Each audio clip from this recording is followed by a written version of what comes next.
आज का जो हमारा टॉपिक है वह इतिहास विषय पर आधारित है, जिसमें हम इतिहास से संबंधित प्रश्नों को हल करते हैं। पहला हमारा प्रश्न है कि निम्नलिखित में से कौन ताम्र पाषाणिक स्थल उत्तर प्रदेश में स्थित नहीं है? ऑप्शन है नहरान, नौदाटोली, खैराडी या फिर शाहगौरा। जो इसका जो सही जो आंसर है वो है आपका बी ऑप्शन, नौदाटोली। नौदाटोली जो है वह उत्तर प्रदेश में स्थित नहीं है, क्योंकि नौदाटोली जो है वो कह सकते हैं कि मध्य प्रदेश में स्थित है और बाकी जो हैं वो सभी जो उत्तर प्रदेश के ताम्रपाषाणकालीन स्थल हैं। हड़प्पा सभ्यता से पूर्व तांबे और पत्थर के उपकरणों के साथ साथ प्रयोग की विशेषता वाली प्राचीन संस्कृतियों को ताम्रपाषाणकालीन संस्कृति कहते हैं। इनके मुख्य अवशेष जो हैं वो दक्षिणी पूर्वी राजस्थान, पश्चिमी मध्य प्रदेश और पश्चिमी महाराष्ट्र और दक्षिणी पूर्वी भारत में पाई गई हैं। अगला प्रश्न है, निम्नलिखित में से सर्वप्रथम कृषि का प्रारंभ किस काल से हुआ? नवपाषाण काल, मध्यपाषाण काल, पुरापाषाण काल या फिर ताम्रपाषाण काल? इसका सही जो आंसर है वो आपका है नवपाषाण काल। भारत में सर्वप्रथम कृषि का प्रारंभ जो है वो नवपाषाण काल में हुआ और भारतीय उपमहाद्वीप में प्राचीनतम कृषि यानी गेहूं के जो साक्षी हैं वो आपके उत्तर प्रदेश के संत कबीर नगर जो जिला है, इसमें एक स्थान है जिसका नाम है लहुरा देव। यहाँ से इसके गेहूं के साक्ष्य मिले हैं। अगला प्रश्न है, निम्नलिखित में से कौन सा सही सुमेलित नहीं है? हड़प्पा, रखालदास बनर्जी, तेंदुलड़ो, मैके, रोपड़, यज्ञदत्त शर्मा या लोथल, एसआर बिष्ट। तो कौन जो हैं वो सही सुमेलित नहीं हैं? विकल्प के आधार पर चुनना है। तो इसका जो सही जो आंसर है वो आपका है डी ऑप्शन, 1 और 4। 1 और 4 जो है यह जो हैं वो सुमेलित नहीं हैं, क्योंकि हड़प्पा की खोज जो है वो उत्खननकर्ता जो हैं वो दयाराम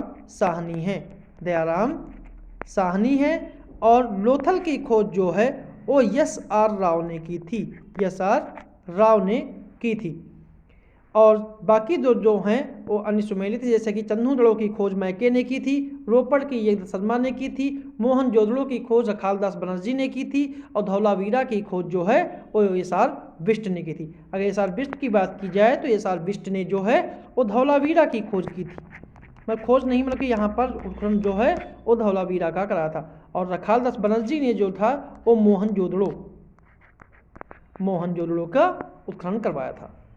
अगला प्रश्न है कि सिंधु घाटी सभ्यता का कौन सा स्थल प्राक हड़प्पा कालीन और हड़प्पोत्तर तीनों कालों का प्रतिनिधित्व करता है? मोहनजोदड़ो, बनावली, मांडा या फिर हुलास? तो इसका सही जो आंसर है वो आपका है सी ऑप्शन, मांडा। मांडा जो है वो आपका जम्मू कश्मीर में स्थित है और जो प्राक हड़प्पा कालीन और हड़प्पोत्तर तीनों कालों का प्रतिनिधित्व करता है। अगर मांडा के अलावा अगर बात करें तो एक स्थान है सुरकोटदा, इसके अलावा एक स्थान है सुरकोटदा, धौलावीरा और एक और है राखीगढ़ी। ये तीनों स्थल भी जो हैं वो हड़प्पा के तीनों कालों का प्रतिनिधित्व करते हैं। अगला प्रश्न है, निम्नलिखित में से कौन सा सुमेलित है? दायमाबाद गोदावरी, आलमगीरपुर यमुना, सुतकांगेडोर दास्क, मांडा सिंधु। तो कौन सा इसमें जो है वो सही सुमेलित है? इसका सही जो आंसर है वो आपका है सुतकांगेडोर जो है वो दास्क नदी के किनारे है, जबकि दायमाबाद जो है वो आपका प्रवरा नदी के किनारे है। दायमाबाद जो है वो प्रवरा नदी के किनारे का है। आलमगीरपुर जो है वो आपका आलमगीर जो है वो हिंडन नदी के किनारे है और मांडा जो है वो चिनाब नदी के किनारे है। तो इस प्रकार सही जो है वो सुतकांगेडोर है, यही सही सुमेलित है। अगला प्रश्न है, हड़प्पा सभ्यता का प्रमुख स्थल सारतुलई वर्तमान में किस देश में स्थित है? ऑप्शन है पाकिस्तान, अफगानिस्तान, चीन या फिर भारत। तो इसका सही जो आंसर है वो आपका है अफगानिस्तान। हड़प्पा सभ्यता का विस्तार जो है वो भारत, पाकिस्तान और अफगानिस्तान देशों तक था और सारतुलई वर्तमान में जो है वो अफगानिस्तान में स्थित है। अगला प्रश्न है, निम्नलिखित में से किस पशु का चित्र हड़प्पा सभ्यता की मोहरों पर नहीं पाया गया है? बैल, हिरन, घोड़ा या फिर गैंडा। जो इसका सही जो आंसर है वो आपका है सी, घोड़ा। क्योंकि हड़प्पा सभ्यता के विभिन्न स्थानों से लगभग 4000 से ज़्यादा मोहरें प्राप्त हुई हैं और आमतौर पर वो जो हैं वो चौकोर आकार में सेलखड़ी से निर्मित हैं। जो बनी हुई हैं वो सेलखड़ी से बनी हुई हैं और इन मोहरों पर अनेक पशुओं के चित्र हैं, लेकिन पर किसी भी मोहर पर घोड़े का चित्र मौजूद नहीं है। अगला प्रश्न है, हड़प्पा सभ्यता के संबंध में कौन सा कथन जो है वो असत्य है? पहला है कि हड़प्पा सभ्यता की लिपि भावचित्रात्मक थी जिसे अभी तक पढ़ा नहीं जा सका। दूसरा है हड़प्पा सभ्यता का समाज मातसत्तात्मक प्रकृति का था और तीसरा है हड़प्पा सभ्यता के धार्मिक रीति रिवाजों में समानता विद्यमान थी और चौथा है हड़प्पावासी पुनर्जन्म में विश्वास रखते थे। तो कौन सा जो कथन है वो सत्य है, असत्य है। तो इसका सही जो आंसर है वो आपका है सी ऑप्शन, कि हड़प्पा सभ्यता के लोग जो हैं, सी विकल्प जो है वो गलत है। क्योंकि हड़प्पा सभ्यता में भिन्न भिन्न क्षेत्रों में अलग अलग धार्मिक रीति रिवाज जो है वो पाए जाते थे, जैसे अंतिम संस्कार की विभिन्न प्रकृतियों का पाया जाना, और बाकी जो कथन है वो सत्य हैं। अगला प्रश्न है, सिंधु सभ्यता के पतन के संबंध में कौन सा एक प्रचलित मत है? बाढ़ और भूकंप, नदी मार्ग परिवर्तन, आर्यों का आक्रमण या फिर उपयुक्त सभी। जिसका सही जो आंसर है वो आपका है उपयुक्त सभी, मतलब डी ऑप्शन जो है वो इसका सही है। अगला प्रश्न है, प्राचीन आर्यों के निवास स्थल सप्त सिंधु के क्षेत्र के विस्तार में कौन सी नदी शामिल नहीं है? वितिस्ता, अस्किनी, गोमल या फिर सरस्वती। जिसका सही जो आंसर है वो आपका है सी, गोमल। क्योंकि प्राचीन आर्यों के निवास स्थल सप्त सिंधु के क्षेत्र के विस्तार में 7 नदियां शामिल थीं। 7 नदियों में जो नदी थी वो आती है सिंध, वितिस्ता को ही झेलम कहते थे, अस्किनी, परुशड़ी,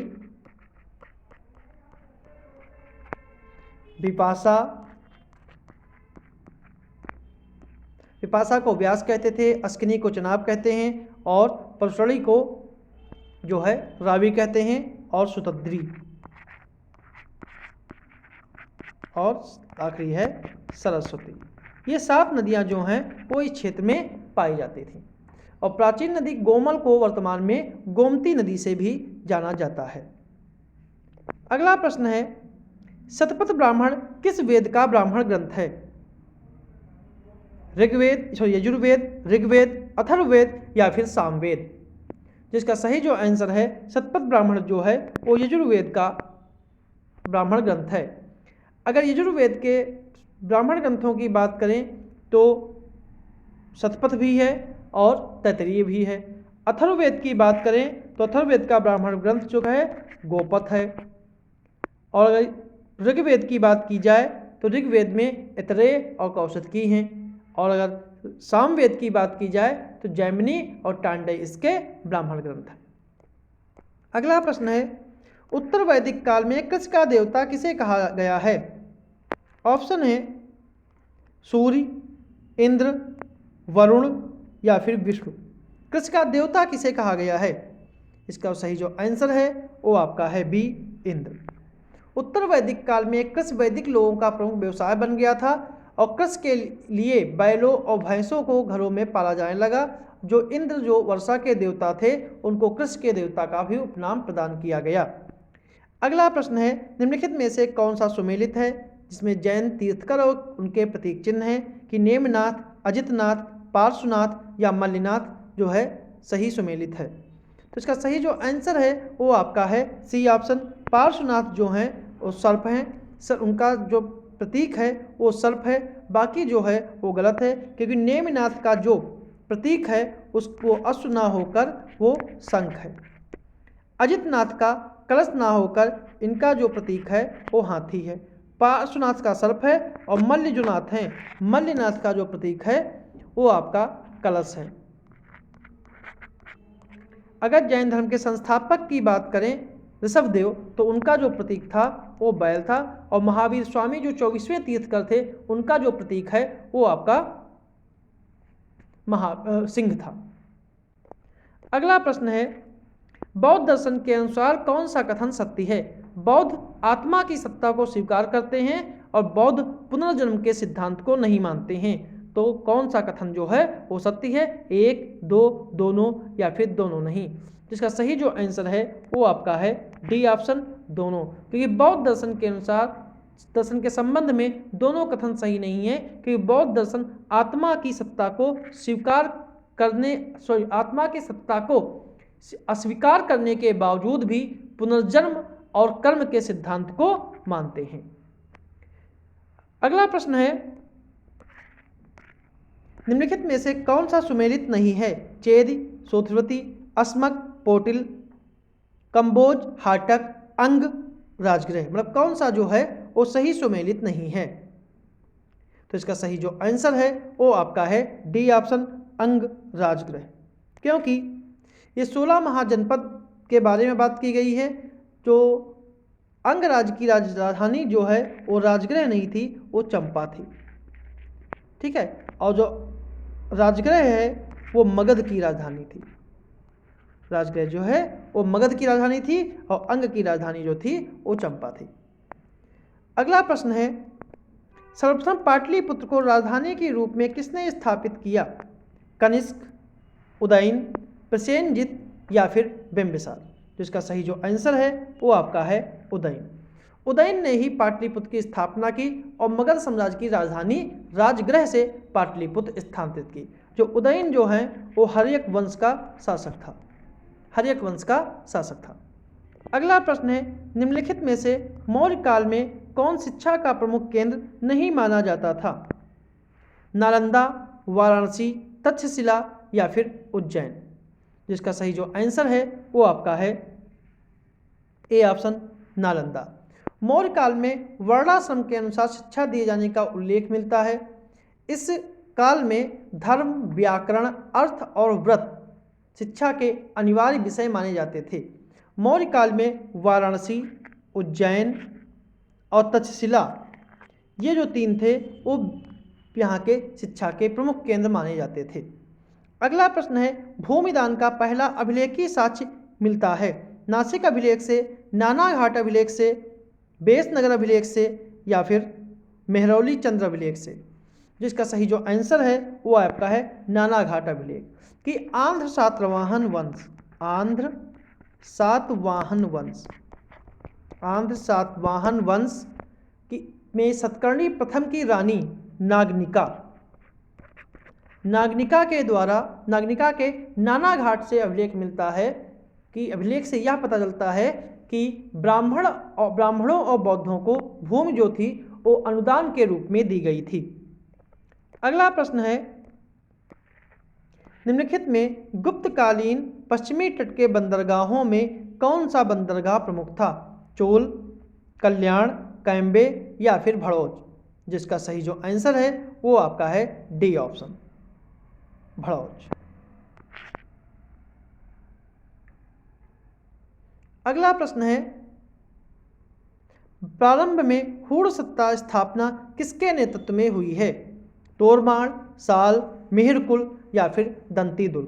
इसका सही जो आंसर है वो आपका है तोरमाण। हूण जो थी वो मध्य एशिया की बर्बर जाति थी। इसका प्रथम आक्रमण जो है वो स्कंदगुप्त के शासनकाल में हुआ था। स्कंदगुप्त के शासनकाल में हुआ था और स्कंदगुप्त के समय इसका नेतृत्व जो है वो खुशनवाज ने किया था, खुशनवाज ने किया था। जबकि हीड़ों का दूसरा आक्रमण जो है वो तोरमाण के शासनकाल में हुआ, तोरमाण के नेतृत्व में हुआ और इसने पवैया नामक स्थान पर, चंद्रभागा नदी के किनारे जो पवैया स्थान है वहाँ पर इसने अपना पहला शासन स्थापित किया था। अगला प्रश्न है, समुद्रगुप्त की प्रयाग प्रशस्त के में वर्णित दक्षिण भारत की विजय को कहा गया है? दिग्विजय, दक्षिण विजय, रण विजय या फिर धर्म विजय? मतलब क्या कहा गया है? क्वेश्चन नंबर 21, जिसका सही जो आंसर है वो आपका है डी, धर्म विजय, कि उसको डी ऑप्शन धर्म विजय कहा गया है। कि प्रयाग प्रशस्त से पता चलता है कि समुद्रगुप्त ने दक्षिण भारत के राज्यों को जीतने के बाद उनके राज्य वापस कर दिए, इसलिए इस विजय को धर्म विजय कहा जाता है।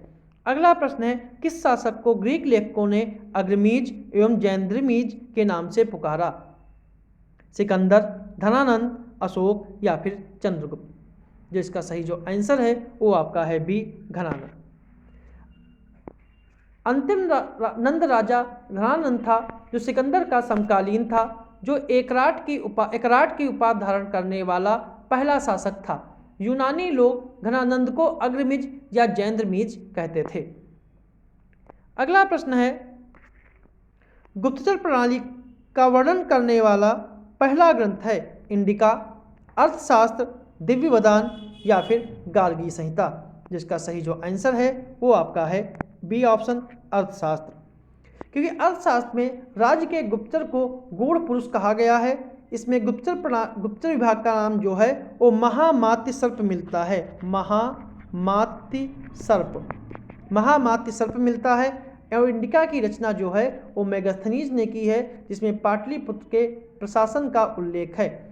जो गार्गी संहिता है, गार्गी संहिता जो है ज्योतिष की पुस्तक है, जिसमें यमन आक्रमण का उल्लेख है। और दिव्यवदान जो है वो एक प्रकार का बौद्ध ग्रंथ है, और इंडिका को मेगास्थनीज ने लिखा था। और अर्थशास्त्र जो है वो कौटिल्य के द्वारा रचित है। कौटिल्य को ही विष्णुगुप्त के नाम से जानते हैं। अगला प्रश्न है, किसके सिक्कों पर संकर्षण और वासुदेव दोनों अंकित है? अगाथोवलीज, होविस्क, चंद्रगुप्त या भागभद्र? जिसका सही जो आंसर है वो आपका है बी ऑप्शन, होविस्क। कुषाणों ने ही सबसे पहले जो है वो सोने के सिक्के चलाए, जो 124 ग्रेन के थे, 124 ग्रेन के थे। और होविस्क के सिक्कों पर भारतीय देवी देवता पहले के कुषाणों से अधिक मिलते हैं। इसमें बुद्ध, शिव, कार्तिकेय, विष्णु, संकर्षण और उमा आदि शामिल हैं। अगला प्रश्न है, निम्नलिखित में से मंदसौर प्रशस्त की रचना किसने की थी? वीरसेन साव ने, हरिसेन ने, वत्सभट्टी ने या फिर कालिदास ने? जिसका सही जो आंसर है वो आपका है सी ऑप्शन, वत्सभट्टी ने। क्योंकि वत्सभट्टी जो था वो कुमारगुप्त प्रथम का दरबारी कवि था। इसने ही 472 ईस्वी में मंदसौर प्रशस्त की रचना की। और वीरसेन साव चंद्रगुप्त द्वितीय का युद्ध सचिव था। और इसकी रचना है वो है उदयगिरि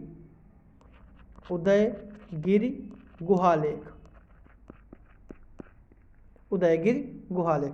जबकि कालिदास ने मालविकाग्निमित्रम, विक्रमोर्वशीयक, रघुवंशम और मेघदूत की रचना की है। हरिसेन ने जो है वो प्रयाग प्रशस्ति की रचना की है, अगला प्रश्न है, निम्नलिखित में से कौन सा सही सुमेलित नहीं है?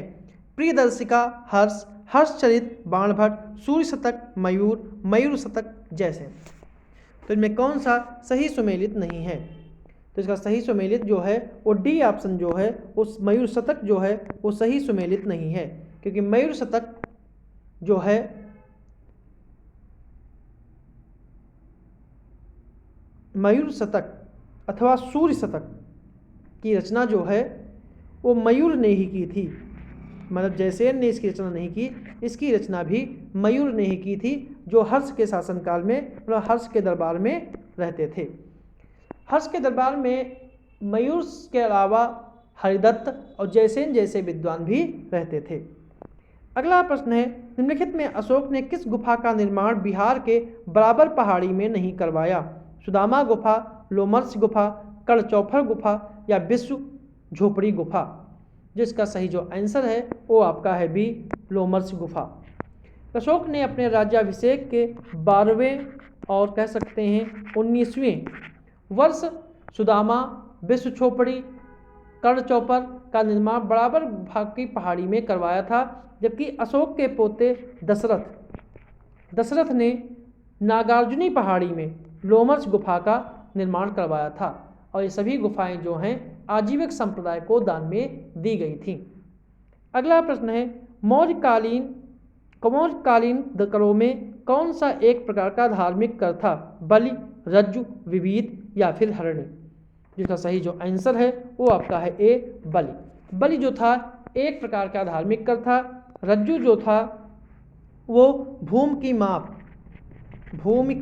माप के लिए लिया जाने वाला कर था। विविध जो था ये एक चारागाह कर था और हिरण्य जो था एक कह सकते हैं यह एक नगद कर था।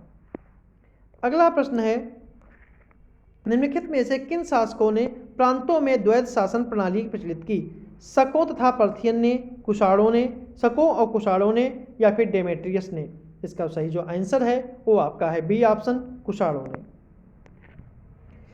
शकों और पर्थियन ने संयुक्त शासन चलन का प्रारंभ किया था, ठीक है, और कुषाणों ने प्रांतों में द्वैध शासन प्रणाली का चलन प्रारंभ किया था। प्रांतों में द्वैध शासन जो है वो कुषाणों ने प्रारंभ किया था और संयुक्त शासन का प्रचलन जो है वो शकों और पर्थियन ने किया था। अगला प्रश्न है शतमान सिक्के किस धातु के ढाले जाते थे? सोना, चांदी, तांबा या शीशे? तो इसका सही जो आंसर है वो है आपका भी चांदी, क्योंकि सोने के सिक्के जो थे उनको शतमान नहीं कहते थे। सोने के सिक्कों को निष्क या फिर स्वर्ण या फिर पल कहते थे, ठीक है। तांबे के सिक्कों को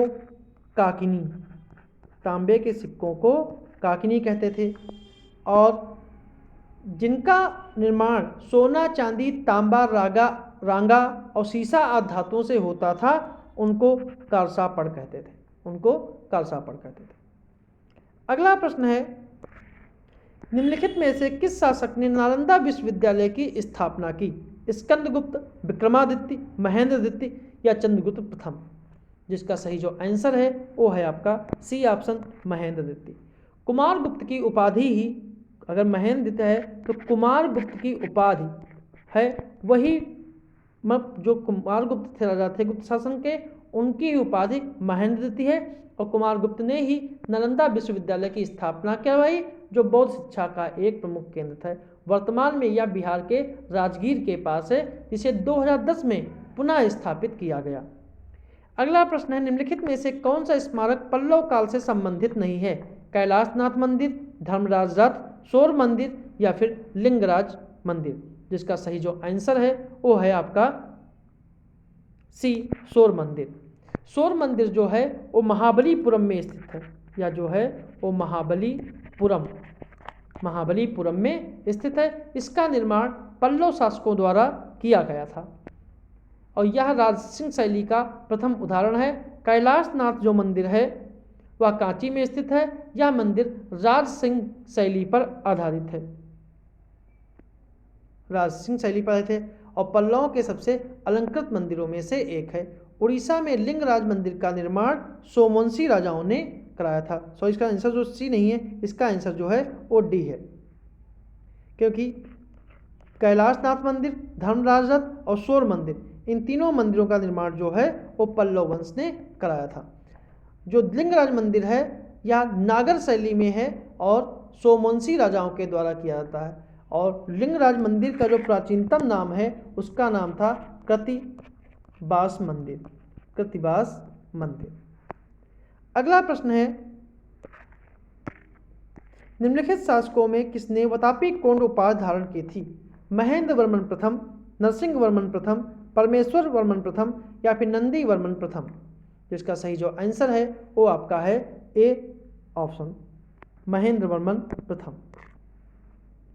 सॉरी, इसका जो आंसर है वो आपका बी है, नरसिंह वर्मन प्रथम, क्योंकि चालुक्य शासक पुलकेशन द्वितीय को पराजित करके उसकी राजधानी वतापी पर अधिकार करने के बाद ही नरसिंह वर्मन ने वतापी कोंड की उपाधि ली थी। महेंद्र वर्मन प्रथम ने शत्रुमल्ल परमेश्वर प्रथम और एकमल्ल नरसिंहवर्मन ने द्वितीय ने अत्रिमल्ल की उपाधि धारण की थी। मतलब कह सकते हैं कि पुलिकेशन द्वितीय को पराजित करने के बाद नरसिंहवर्मन ने वतापी कोंड की उपाधि ली और महेंद्रवर्मन प्रथम ने जो है वो शत्रुमल्ल की उपाधि ली थी और परमेश्वर वर्मन प्रथम ने एकमल्ल की उपाधि ली थी और नरसिंहवर्मन द्वितीय हुए थे, उन्होंने अमित्रमल्ल की उपाधि ली थी। अगला प्रश्न है कि पल्लव वंश का अंतिम शासक कौन था? तो इसका ऑप्शन है अपराजित, दंतिदुर्ग, परमेश्वर वर्मन या फिर भद्रवर्मन। इसका सही जो आंसर है वो है आपका ए ऑप्शन अपराजित।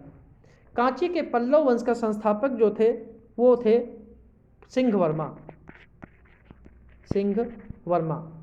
जबकि उनका वास्तविक नाम जो था वो सिंह विष्णु था और अंतिम महत्वपूर्ण शासक जो था वो अपराजित वर्मन था, जबकि अंतिम शासक जो था वो कंपवर्मा था और पल्लव शासक की राजधानी जो कांची थी, जबकि कावेरी नदी को पल्लवों की प्रिया कहते थे। मतलब जो कावेरी नदी थी उसको पल्लवों की प्रिया कहते थे। अगला प्रश्न है हिंदू, जैन और बौद्ध तीनों धर्म का प्रतिनिधित्व करने वाली गुफा है? नासिक, एलोरा, पीतलखेड़ा या फिर अजंता। जिसका सही जो आंसर है वो आपका है बी एलोरा। एलोरा में बौद्ध धर्म, जैन धर्म से संबंधित, बौद्ध, जैन और ब्राह्मण धर्म से संबंधित गुफाएं मिलती हैं। इन गुफाओं का निर्माण जो है वो 5वीं शताब्दी से लेकर 12वीं शताब्दी तक हुआ है। एलोरा गुफा में कुल मिला के कहें 34 गुफाएं हैं, जिसमें 1 से लेकर 12 तक बौद्धों के लिए हैं, 13 से 29 तक हिंदुओं के लिए हैं और 30 से लेकर 34 तक ये गुफाएं जैनों के लिए हैं। अगला प्रश्न है उत्तर रामचरितम के रचयिता कौन हैं? विल्हड़, भवभूति, हेमचंद्र या फिर जयदेव। इसका सही जो आंसर है वो आपका है भवभूति। भवभूत कन्नौज राजा यशोवर्मन के दरबार में रहते थे और यहीं पर उन्होंने संस्कृत के 3 नाटक लिखे, महावीर चरित, मालती माधव और उत्तर रामचरित। ठीक है। अगला प्रश्न है मोहम्मद गोरी गजनी जाते हुए किसके द्वारा मारा गया? जयचंद के द्वारा, मलिकों के द्वारा, पृथ्वीराज चौहान के द्वारा या फिर खोखरों के द्वारा। इसका सही जो आंसर है वो आपका है डी ऑप्शन, खोखरों के द्वारा। क्योंकि मोहम्मद गोरी सिंधु नदी के तट पर दम्यक नामक स्थान पर नमाज पढ़ते समय 1206 में इसकी हत्या कर दी गई। चंद्रबरदाई इसका श्रेय पृथ्वीराज तृतीय को देते हैं, जो कि तर्कसंगत नहीं है। आधुनिक इतिहासकार खोखरों को इसका श्रेय देते हैं। मोहम्मद गोरी के शव को गजनी में दफनाया गया और मोहम्मद गोरी ने गोमल दर्रे से ही भारत पर आक्रमण किया था और इसका पहला आक्रमण 1175 ईस्वी में मुल्तान के करमथी जाति के सिया मुस्लिम जाति पर हुआ था। अगला प्रश्न है मृत्यु के उपरांत कुतुबुद्दीन ऐबक को दफनाया गया? लाहौर में, रावलपिंडी में, इस्लामाबाद में या फिर दिल्ली में। इसका सही जो आंसर है वो आपका ए ऑप्शन है लाहौर। 1210 में ऐबक की लाहौर में चौगान खेलते समय मृत्यु हुई थी, उसे लाहौर में दफनाया गया। कुतुबुद्दीन ऐबक ही गुलाम वंश का संस्थापक था और ऐबक जनजाति का तुर्क था। ऐबक को पील बख्श यानी हाथियों का दान देने वाला, लाख बख्श लाखों का दान देने वाला, कुरान खां और हातिम द्वितीय भी कहा जाता है।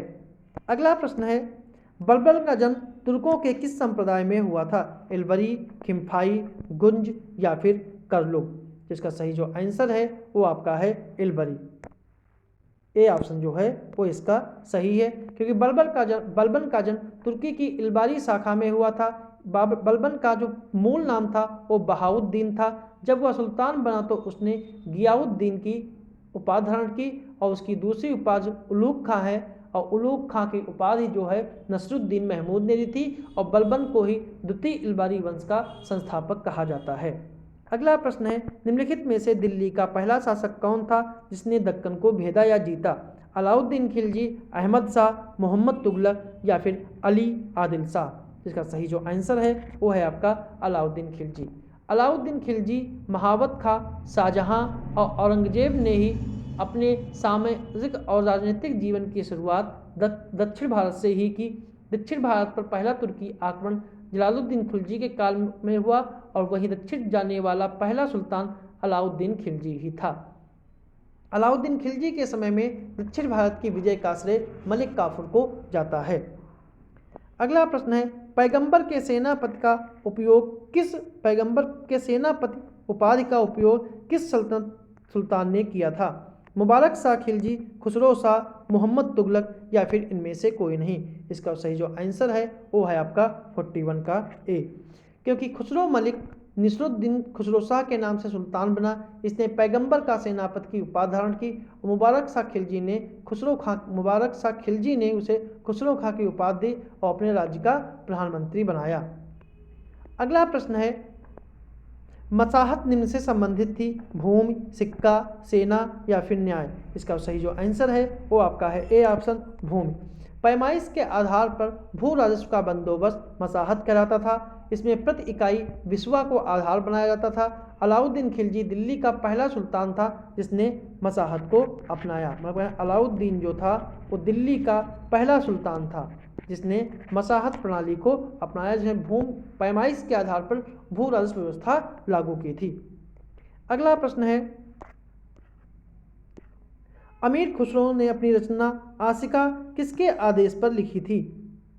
आप ऑप्शन है रायकरण, देवल रानी, खिज्र खां या फिर अलाउद्दीन खिलजी। जिसका सही जो आंसर है वो आपका है सी ऑप्शन, खिज्र खां। आशिका देवल देवी और खिज्र खान के प्रेम संबंधों पर आधारित पुस्तक है। उन्होंने 1315 में इस पुस्तक को खिज्र खां के आदेश पर लिखी थी। इसी में मीर खुसरो कहते हैं कि यदि मैं भारत की प्रशंसा करता हूं तो मुझे पक्षपाती ना समझा जाए। इस पुस्तक में अमीर खुसरो मंगोलों द्वारा स्वयं के बंदी बना लिए जाने की भी सूचना देते हैं। अगला प्रश्न है कि राष्ट्रकूट साम्राज्य का संस्थापक कौन था? कृष्ण प्रथम, दंती दुर्ग, गोविंद द्वितीय या फिर इनमें से कोई नहीं। इसका सही जो आंसर है वो आपका है बी, दंती दुर्ग। राष्ट्रकूट साम्राज्य का संस्थापक जो दंती दुर्ग था, संजन अभिलेख से पता चलता है कि दंती दुर्ग ने उज्जैन पर अधिकार कर हिरण्यगर्भ दान यज्ञ किया था और यज्ञ में प्रतिहारों ने द्वारपाल की भूमिका निभाई थी और उसने तुला पुरुष दान यज्ञ भी संपन्न किया था। अगला प्रश्न है, चोलकालीन प्रशासनिक इकाई जो कि व्यापारियों के कल्याण की देखरेख करती थी उसे क्या कहते थे? महासभा, कुरी, नगरम या पेरुंगिरी? इसका सही जो आंसर है वो है आपका सी ऑप्शन, नगरम। सी ऑप्शन, नगरम। अगला प्रश्न है, चंदेल साम्राज्य का नाम जिजाक भुक्ति नाम किस चंदेल राजा के नाम से संपन्न हुआ? ऑप्शन है जय शक्ति, विजय शक्ति, नन्नुक या फिर हर्ष। इसका सही जो आंसर है वो आपका है 46 का जो है वो सी ऑप्शन है, नन्नुक। चंदेल राज जो है बुंदेलखंड में स्थित था और बुंदेलखंड का प्राचीन नाम जिजाक भुक्ति था। महोबा लेख के अनुसार इस वंश के तीसरे राजा जय शक्ति अर्थात इन्हीं का नाम था जेजा। जेजा ने अपने शासित क्षेत्रों को वैसा ही नाम अपने जिजाक भुक्ति दिया जैसे राजा पृथु ने पृथ्वी नाम दिया था। चंदेलों की प्रारंभिक राजधानी कलिंजर थी, लेकिन राजा धंग ने खुजराहों को चंदेलों की राजधानी बनाई और तब से खुजराहो ही चंदेलों की राजधानी बनी रही। अगला प्रश्न है, निम्नलिखित में से किस मुगल सम्राट को उनकी मृत्यु के पश्चात अर्श असियानी कहा गया? अकबर, हुमायूं, शाहजहां या फिर जहांगीर? जिसका सही जो आंसर है वो आपका है ए ऑप्शन, अकबर।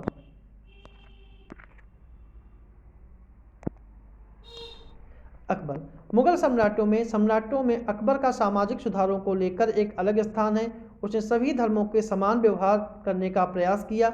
अकबर का अंतिम संस्कार मुस्लिम रीति रिवाज से हुआ। अकबर को ही उसकी मृत्यु के पश्चात अर्श असियानी यानी स्वर्ग में रहने वाला कहा गया।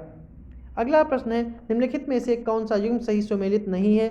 बहादुरपुर का युद्ध 14 फरवरी 1658, सामूगढ़ का युद्ध 15 अप्रैल 1658, खजुआ का युद्ध 5 जनवरी 1659, देवराई का युद्ध 13 मार्च 1659।